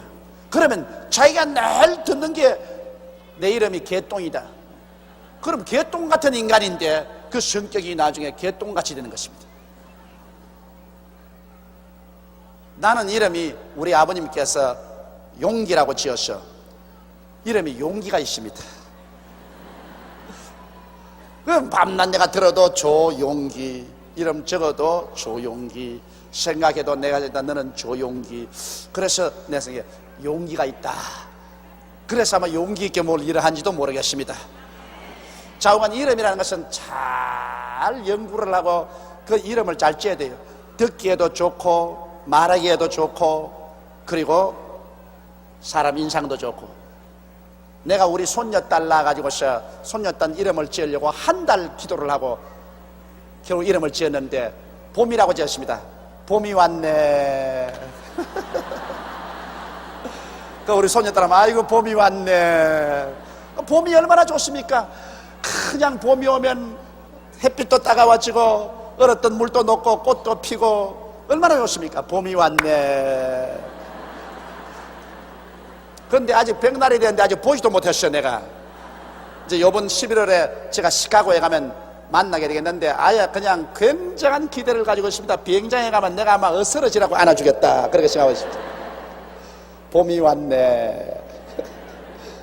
한자 이름을 제가 좋아 안 해요. 왜냐하면 우리 한국에 이렇게 좋은 한글 이름이 있는데 왜 거기에다가 한자 이름을 지어요? 그래서 내가 우리 아들들 이름도 한자로 지은 것을 후회를 합니다. 둘째 놈만 샘이라고 지었어요. 샘물과 같은 보혈은 임마누엘 피로 달아서 조샘. 그렇다고 그거 고쳐달라고 지금도 따라다닙니다. 아버지 샘이 뭡니까 샘? 그냥 애들이 와서 샘이 많다고 샘이 많다고 샘. 그래서 괴로워 못 견디다 그런다. 그러나 우리 한국말 얼마나 좋습니까? 샘물같이 솟아오릅니다. 우리 한국말이 참 좋으므로 한국의 좋은 우리 고유의 말로 이름을 지어 넣으면 참 좋습니다. 오스트라리아에 가니까 오스트라리아 순복음교회 나온 한 분이 자기 딸 이름을 내사랑아라고 지었어요. 내사랑아. 김씨인데 김내사랑아. 그래서 그건 좀 이상하더라. 김내사랑아. 그래도 뭐 자기는 한국 이름을 지은다고 김내사랑아. 제일 처음에 나는 좋아서 내사랑인 줄 알았습니다. 그래서 내사랑아 내사랑이야 대단히 좋아하는갑다 싶은데 나중에 보니까 이름이 내사랑이라. 김내사랑. 아담이 모든 생물에게 이름을 주니 그 이름대로 그 생물의 성격이 형성되었다. 그러므로 우리들도 우리의 자신의 이름이나 우리 자식들의 이름을 줄 때 아주 좋은 이름을 주어가지고서 우리가 성격이 좋은 이름으로 형성될 수 있도록 그렇게 하는 것은 의미가 대단히 있다고 생각을 합니다. 20절에 아담이 모든 육축과 공중의 새와 들의 모든 짐승에게 이름을 주니라. 아담이 돕는 배필이 없으므로 여호와 하나님이 아담을 깊이 잠들게 하시니 잠들매 그가 그 갈빗대 하나를 취하고 살로 대신 채우고. 요사이 여러분 병원에 가면 대수술할 때 어떻게 합니까? 모험하지요. 깊이 잠들게 하죠. 그 벌써 하나님께서 에덴 동산에서 벌써 대수술을 할 때 모험법을 썼다고요. 저도 이 군대에 있을 때 8시간 수술을 했는데요. 이 창자 배를 째고 했는데 그때 보니까 여기다가 몸 주사를 놓고서 헤아리라 그래요. 10가지 헤아리라. 그래서 내가 주사를 놓고 했는데 하나, 둘, 셋, 넷, 다섯. 그 다음 8시간 동안 몰랐어요. 뭐가 어떻게 되는지 하나도 몰랐어요. 그러나 나중에 이제 시간이 다 지나고 나면 깨어나니까 그때는 입에서 온갖 잔소리가 다 나와요. 그거 조심해야 되겠어요. 이 모험했다가 깨어나면 자기 잠시식에 있던 말을 다 해요. 그때는 비밀을 말 다 한다고. 그래 나는 그때 군대 병원에서 실려 나오면서 이렇게 해야 제대를 하지, 이렇게 해야 제대를 하지 그러고 나왔더라고. 얼마나 제대가 하고 싶었던지 이렇게 해야 제대를 하지 그곳에 나와요. 자기 입에 있는 말이 그대로 나와요. 근데 우리 하나님께서 아담을 깊이 잠들게 해서 몸을 들게 해서 그가 잠들매 갈빗대 하나를 취해서 살로 채웠어요. 그 하나님께서 갈빗대 없어도 여자 만들 수 있는데 왜 아담의 갈빗대를 취했는가? 이것은 그 의미가 대단히 깊습니다. 왜냐하면 하나님께서 그 아담의 갈빗대를 취해가지고서 하와를 만드는 것은 두 사람이 한 사람이다 그 말인 것입니다. 떨어져서는 안 된다. 두 사람은 한 사람이다. 왜냐하면 남자와 여자라는 것은 별개의 인생이 아니고 하나다. 그 남편의 갈빗대를 취해가지고서 여자를 만들었으니 그 갈빗대라는 것은 의미가 많죠. 갈빗대가 제일 심장에 가깝지 않아요. 그러므로 사랑으로 관계를 맺고 살아라. 심장에 제일 가까우니까. 그리고 또 갈빗대라는 것은 옆이니까 두루 쏘면 이코올이다. 서로 인격적으로 동등하게 살아라. 뭐 발 뒤꿈치 뼈를 취해가지고서 만들었다면 막 짓밟고 살 수도 있고 머리뼈를 취해가지고서 만들었다면 여성 상위 시대라 막 여자가 막 남자를 막 다스리는 그런 일도 있겠지만 요사이는 여성 상위 시대가 되어서 여자만 보면 겁이 나요. 점점 여성들이 강해진다고. 이제 결혼해서 40대만 척 넘으면 정상적인 가정에서 남편들이 집에 들어올 때 벌써 부인 안색부터 쳐다보고 들어와야 되니 이거 참 큰일이라. 그러나 머리에서 뼈를 떼가지고 지었지 않았으니까 그건 여자가 여성 상위가 될 수 없고 옆구리 갈비뼈를 지었으니 갈비뼈는 옆으로 서봤자 이코올입니다. 이러므로 부부간에 두 사람이 아니고 한 몸이고 그리고 가장 심장에 가까우니 사랑으로 연결하고 그리고 갈빗대를 쥐었으니 서로 이코올이라. 이러한 관계에서 살라고 해서 하나님께서 갈빗대를 취한 것입니다. 여호와 하나님이 아담에게서 취하신 그 갈빗대로 여자를 만드시고 그를 아담에게로 이끌어오시니 그러므로 남자가 먼저 지음을 받고 그 다음 여자가 두 번째 지음을 받았습니다. 그렇기 때문에 뭐 좋든 하얀든 남자가 언제나 여자보다 앞서 있는 것이 사실입니다. 먼저 태어났으니 앞서 있고, 또 하나님께서 아담의 것을 취해서 하와를 만들었으니 또 하와는 아담에게 속하고, 또 아담을 위해서 돕는 배필로 만들었었으니 여자는 언제나 남편과 함께해서 남편을 도와주는 것이 여자에게 한 의무인 것입니다.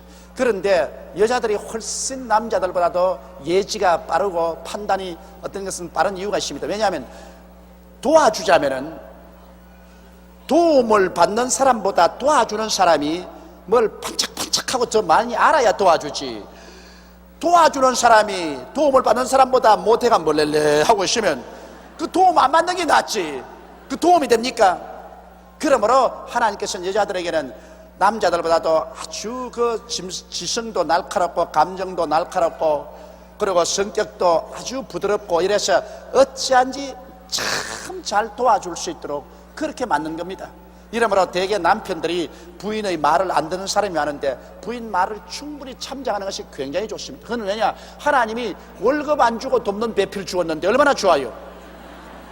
아예 그런 아주 좋은 어드바이스 구하려면 상당한 월급을 줘야 되는데 월급도 안 주고 일심동체로 같이 사는데 그 무슨 일 있으면 같이 의논을 해야 돼요. 뭐 나는 바깥에 일어난 일 집안에 와서 일 이야기 안 한다고 입 딱 다물고 있는데 그러면 그만 좀 손해납니다. 여러 가지 경험한 것을 부인에게 이야기를 해주는 거예요. 그럼 또 부인이 그거 듣고 난 다음 또 부인이 느끼는 점을 또 말해줘요. 그러면 제일 처음에는 똑 바보 같은 소리 하는 것 같아요. 그래도 그걸 자세히 듣고 난 다음에 나중에 일을 처리할 때 가만히 생각해 보면 그 말이 맞을 때가 굉장히 있습니다. 그건 나의 경험에 입각해서 그렇습니다. 저도 우리 집 사람 말만 들었더라면 내가 저 초원 아빠들을 안 지었을 것이요. 저 초원 아빠들 짓고 난 다음 저것이 내 묘지가 되었어요. 얼마나 처절하게 고생을 했던지. 그때 오일 쇼크 생기고 했어요. 그때 내가 저 아파트 지어가지고 장사해가지고서 돈 벌어서 이 교회 지으려고 그랬거든. 그때는 하도 우리 교인들이 가난했기 때문에 저 아파트 지어서 돈 벌어가지고서 교회 짓겠다. 그렇게 계획을 세우고 난 다음에 아파트를 짓겠다고 해서 우리 집 사람이 이야기했더니 한사결단으로 말립니다. 당신이 세상 사업하는 것이 아닌데 성경 말씀에 그 나라와 그 일을 먼저 구하라고 했는데 단돈 한 푼이라도 교회부터 먼저 지어야지 아파트를 먼저 짓다니 그건 안 됩니다. 교회를 짓고 난 다음에 그 빚이 너무 많거들랑 그 다음 아파트를 지었어요. 순서를 그렇게 해야지. 교회 질 땅에다가 아파트 먼저 짓고 그 다음 그 돈 가지고 교회 짓는 그건 순서가 들렸습니다. 근데 어찌 밉든지 그 소리 하기에 내가 암탉이 집에서 소리를 크게 하면 집안이 망한다 그러더라. 모르고는 가만히 있어. 내가 나이를 먹어도 당신보다 7년이나 밥을 먼저 먹었다. 그러므로 잠잠해. 그랬습니다. 그러고 난 다음에 내가 아빠도 먼저 짓고 가히 죽다가 살았습니다. 그 정신적인 고통과 생활의 어려움과 그 10년은 말로 다 할 수 없습니다. 그래서 그때 이후로부터 시작해서는 마누라 말 듣는 게 좋겠구나 그런 시련을 겪고 난 다음에 내가 말을 상당히 들어요. 이제는 무슨 일이 있어도 같이 의논해보고 내가 같이 들어보고 그러고 난 다음에 그 말을 심중히 생각해보고 그 말이 하나님 말씀과 맞느냐 안 맞느냐 생각해보고 그러고 난 다음에 일을 하는데 가만히 들어보니까 이익이 보통 많지 않아요. 내가 그 말 듣고 난 다음 그 다음부터 이익을 얻은 것이 굉장히 많다고. 그래서 요사이는 너무 듣는 것 같아. 이제 나이를 많이 먹으니까 내가 깊이 생각하기가 싫고 귀찮으니까 대략 물어보고 그냥 이렇게 저렇게 하라 하면 그대로 따라서 해버리기 때문에 좀 너무 듣는 것이 아닌가 싶은 생각이 날 정도인데 그래도 듣는 것이 이익이 많더라고요. 그러므로 여기 계신 우리 남자 동지 여러분, 나와 함께 부인의 말을 좀 들으십시다. 그러면 많은 경우에서 실패를 하지 않게 된다.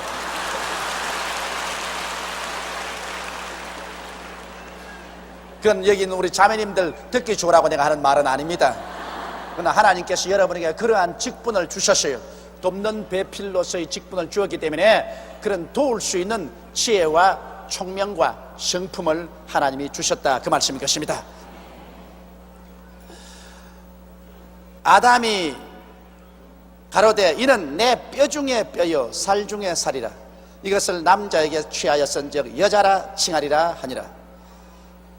그 아담이 보니까 자기 뼈를 취해가지고서 여자를 만들어 오니까 그러면 말할 필요 없지. 그건 뭐 물건도 아니고 정말 내 뼈 중에 뼈요 내 살 중에 살이라. 이건 남자에게 취했으니까 여자라 하리라. 그래서 아담이 자기의 아내로서 받아들여. 그러므로 남자와 여자는 영혼은 일체가 아닙니다.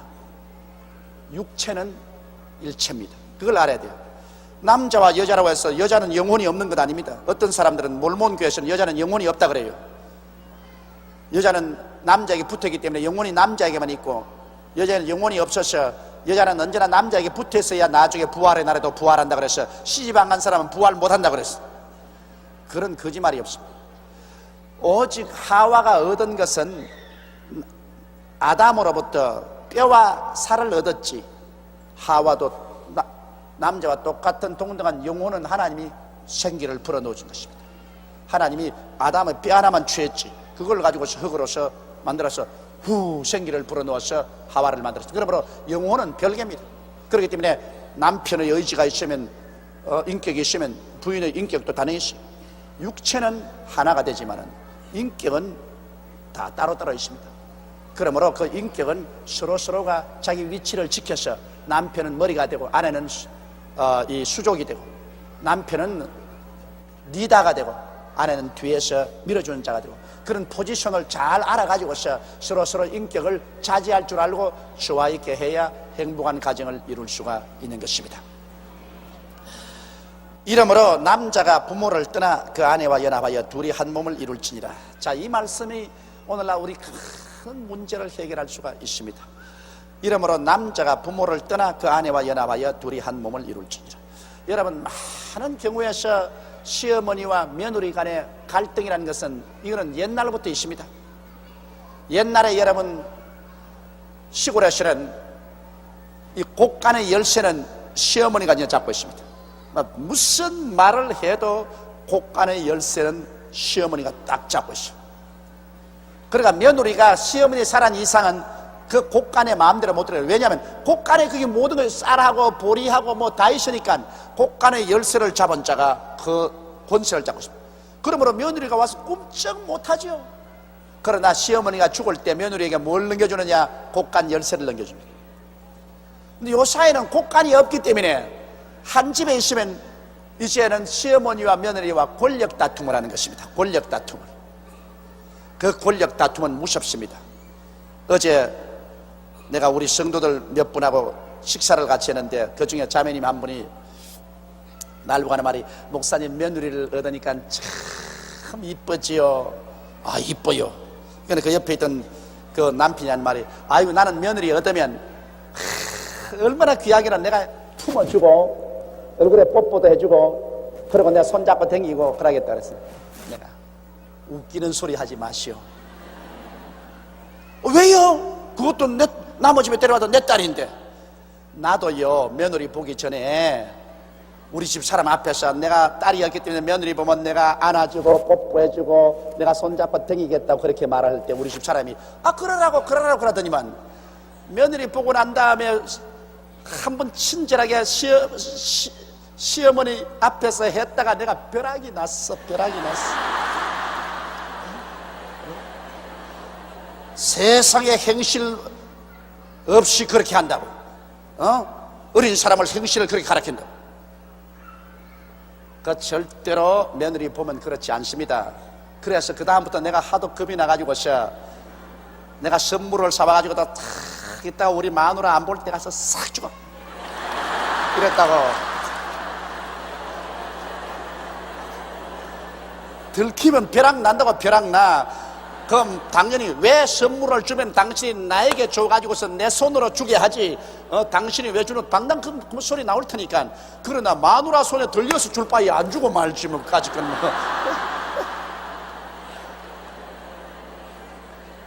지금도 우리 집 사람 없게 되면 내가 말한다고.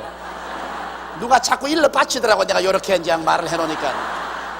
일러 바치면 또 나 박살 난다고. 여러분, 날 불쌍히 여기서 일러 바치지 말라고요. 이제는 떨어져 사니까 이제는 괜찮은데 같이 있을 때는 참 이 이 시아버니에게는 며느리가 굉장히 귀해요. 그리고 난 또 딸이 없으니까 굉장히 귀한데, 그 다음 내가 딱 며느리가 와서 집에 같이 사니까 우리 집사람 눈치를 딱 보니까 달라져요. 굉장히 엄해지고 무서워지는 게요. 그 다음에는 막 며느리인데 겁이 나서 가지도 못해요. 내가 우리 마누라 눈치 본다고. 그러니까 별 도리 없이 한 가정에 두 여인이 들어오면 가정에 권력 다툼이 생기는 것입니다. 왜냐하면 어머니가 턱 집에 들어오면, 어머니가 40대 넘어서 50대쯤 돼가면 집에서 왕초 아닙니까? 그렇죠? 막 남편 보고도 큰 소리 꽝 하고 애들 보고도 큰 소리 하고, 사실은 말은 바로 하지 남편이야 괴지 형식적으로 머리지 뭐 집에 들어오면 권력은 부인이 다 가지고 있다. 그런데 다른 여자가 떡 하나 들어와가지고서 금방진 소리를 하면 용서를 하겠어요? 완전히 정복을 시켜놔야 속이 시원하지. 그래 요사이 현대 여성들이 들어와서 정복 당하려고 하나, 그 정복 안 당하려고 반발을 하니까 집안이 편할 날이 없지. 그래서 하나님께서 여기 한 말은 뭐냐, 하나님이 미리 아시고 남자가 그 부모를 떠나라 그렇게 말했습니다. 남자가 그 부모를 떠나 여자와 연합하여 한 몸을 이룰지니라. 그러니까 결혼하면 떠나라. 결혼하면 떠나라.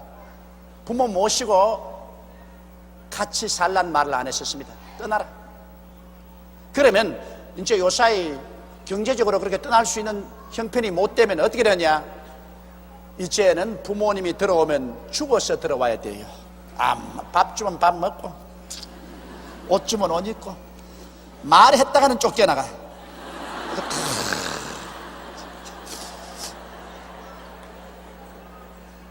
그러면 성할까? 거기 들어와가지고 아들 며느리 사연 들어와서 이것저것 말했다가는 그건 쫓겨나와요. 요사이 세월이 그렇게 됐다고, 옛날하고 다르다고요. 이러니 이제 제가 늘 결혼식 할 때 강요하는 것은, 자녀들아 주 안에서 내 부모를 공경하라, 공경하라, 공경하는 것은, 그런 사람들에게 너희들이 부모를 공경하면 너희들도 세상에 잘 되고 장수하니까, 세월이 이렇게 됐으니 이제 힘이 없는 부모가 와서 경제적으로 힘도 없고 해서 이지하거든, 그 부모를 보물단지처럼 생각하고 공경을 하면 그 덕분에 하나님께 복을 받아서 너희도 잘 되고 장수한다고 자꾸 그렇게 하지만은 내 말 믿어줘야 말을 하지. 그러나 실제로 그렇습니다. 실제로 하나님께서는 부모들이 힘이 없는 것을 알기 때문에 부모에 대해서는 축복을 딱 연결했습니다. 하나님이 십계명 가운데 축복의 언약을 맺어놓은 것은 내 부모를 공경하라, 그래야만 내가 세상에서 잘 되고 장수한다는, 여기에만 약속을 붙여놨지 다른 건 약속 없어요. 그만큼 부모들이 나중에 나이가 많아지면 경제력도 없어지고 체력도 약해지기 때문에 자녀들에게 의지하게 되는데, 그럼 의지하게 될 때 자녀들이 부모를 학대할까 싶어서 하나님이 그런 딱 단서를 붙여놓은 것입니다. 그래서 부모에게 효도하면 너희들이 잘 되고 장수한다, 또 부모에게 불효하면 너희들이 잘못되고 너희들 생명이 단축된다. 이렇게 하나님이 못을 박아놓은 것입니다. 이러므로 오늘날에 와서 여러분 현실적인 우리 신앙생활에, 또 신앙 안 한 사람이라도 부모는 여러분께서 잘 되느냐 못 되느냐의 하나의 관건이 되는 것입니다. 부모에게 효도하면 여러분이 잘 되고 부모에게 불효하면 여러분이 못 됩니다. 그 하나님이 그렇게 정해놨어요. 그러니까 부모가 우리가 잘 되고 못 되는 데 대해서 하나의 딱 시금 쓰게 되는 것입니다. 기왕 이 세상에 살 바에야 잘 되고 장수하고 좋지 않아요? 그러려거든 다른 것 자꾸 애쓰지 말고 가장 가까운 부모부터 잘 섬기십시오. 그러면 잘 되고 장수한다고. 부모 거역하면 못 되고 단명한다고. 일 안 되고 무서운 병 들어서 죽을 때 그때 후회한들 무슨 소용이 있겠습니까? 그러나 이 원칙적으로는 대가족 제도를 해서 뭐 맏아들도 집에 데리고 살고 둘째 아들도 집에 살고, 그거 다 욕심입니다. 아들이야 있기를 좋아하지 어디 며느리가 나머지 와서 좋아합니까?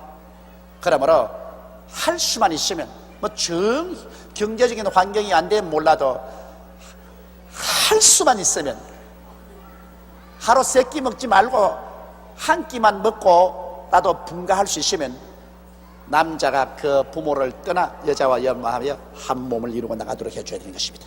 그래서 서로 왔다 갔다 보면 서로 인정도 있고 서로 좋지, 한 집에 있으면 결과적으로 싸움 나고 마는 것입니다. 나중에 남는 것은 원한밖에 남지 않습니다. 이것은 하나님이 그렇게 만들어 놓았기 때문에 여러분 섭섭하게 생각하지 마십시오.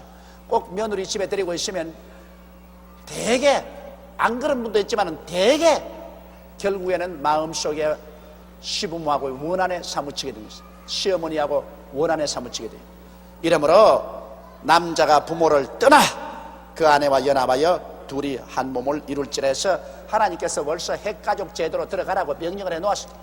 그 핵가족 제도로 나가 있음에도 여러분께서 경제적인 역량이 있는 한도 내에서는 최선을 다해서 부모를 공양하고 잘 돌봐드리는 것이 자식의 마땅한義務고 또 그렇게 함으로 하나님이 축복을 해 주시는 것입니다. 아담과 그 아내 두 사람이 벌거벗었으나 부끄러워 아니하더라. 그럼 왜냐? 둘이가 벌거벗어도 아직 선악과를 따먹지 않았기 때문에 좋다 나쁘다 판단을 안 합니다. 여러분 선악을 분별하지 아니하면 부끄러움이 없어요. 왜냐하면 선악을 분별하는 사람은 내가 악하고 잘못됐다면 부끄럽거든. 그러나 아담과 하와는 아직까지 선악과를 안 따먹었기 때문에 서로 너가 좋다 너가 나쁘다 그거 없습니다. 하나님이 시킨 대로 따라간, 그 하나님이 둘이가 벌거벗게 만들어 놓았으니까 하나님 만들은 그대로 믿고 순종에 따라가는 거로 그게 좋은지 나쁜지 몰라요. 그저 하나님 믿고 따라가는 거지. 이건 부끄러운 거 없죠. 나쁜 것이 아니니까 부끄러운 것이 없죠. 나중에 선악과를 따먹고 선악을 판단하게 되니까 서로 벌거벗은 것이 좋지 않다고 생각하니 부끄럽게 생각해서 나무 잎으로 앞치마를 해입기 시작하는 것입니다. 뭐 요사이는 이제 우리 한국 같은 추우니까 옷도 해입지만은, 그러나 원래는 여기에 아담과 하와 두 사람이 시험을 받았을 때는 옷 같은 거 해입지 아니하고 그 훗날은 하나님이 틀림없이 옷 해입으라고 그랬겠죠. 그러나 처음에는 둘이가 옷을 벗고 있었으나 부끄러운 것을 몰랐던 선악을 아직 분별하지 못하기 때문인 것입니다.